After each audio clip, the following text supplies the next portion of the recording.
My prediction for the weekend brought to you by Tennessee Cider Company, the original hard cider of the Smoky Mountains. Use the promo code HAT to receive some free swag with your cider order. Available most anywhere in the United States. Use the promo code HAT. So here it is. So you can go ahead and clip this out so we can run it next week. Everybody's saying that this is going to be a close game, that it's going to be the under.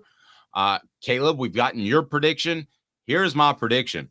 Tennessee sets its offense up or scores themselves with their defense and their front seven, not once, but twice. I think that they'll have that sort of success against A&M's front. And I think Max Johnson holds on to the ball too long. There will be a strip sack. There will be some sort of issue in which Tennessee sets up its offense to score twice. So I don't even think it's close because I think everybody thinks they've got it figured out, and they don't. So I'm going to say Tennessee 42 to Texas A&M 17. That's my pick. Cut that because it's on the money. I'm feeling this one, Caleb, and I never say that, do I? I never say I'm good at gambling, do I? No, you don't. I got this one.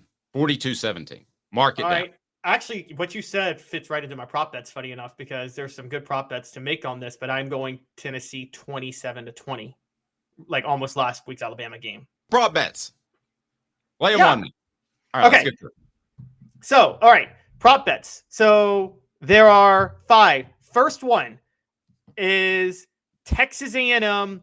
This is actually the best part of the show on a Friday, and I messed it up. I'm sorry. Let me go through them, and I'll call them off to you. Texas A&M with a defensive touchdown is a plus 490.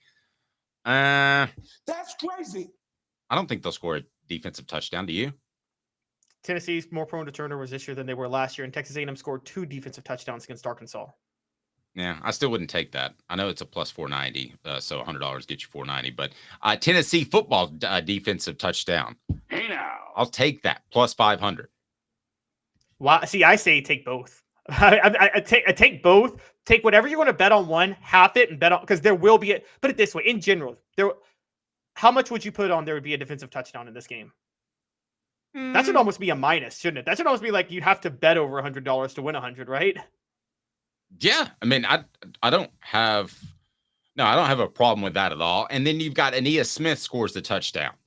He has been the leading receiver for A&M. But he has. Go ahead. He has no touchdowns on the year, even though he's been the leading receiver. But I think that's law of averages tells me that's going to change. He's got to get a touchdown at some point if he's the leading receiver, and he also has a punt return touchdown. So I think he's going to get something this weekend. So give me a prop bet number on tackles for a loss and sacks.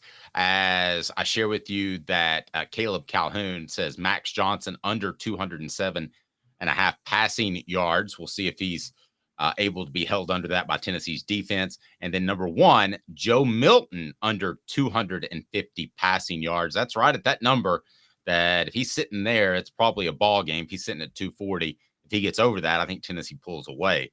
So what is the over-under on sacks and or tackles for a loss? Can you pull that up? There is none set by FanDuel or Zen or anything. Nobody set a total for sacks or tackles for a loss. So okay. we should set it ourselves. Okay, I'm going to set it at 3.5. Got the over or the under? On sacks? Yes. Over. Did you watch Texas A&M last week? Yeah, that made it too easy. Okay, if I went 4.5.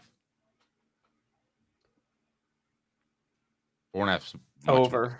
Over. At home with the crowd, there's going to be some communication issues for Max Johnson and the offensive line. That'll just create 2 sacks on its own. Yeah, so I would have to still take the over, but I think the number is 4.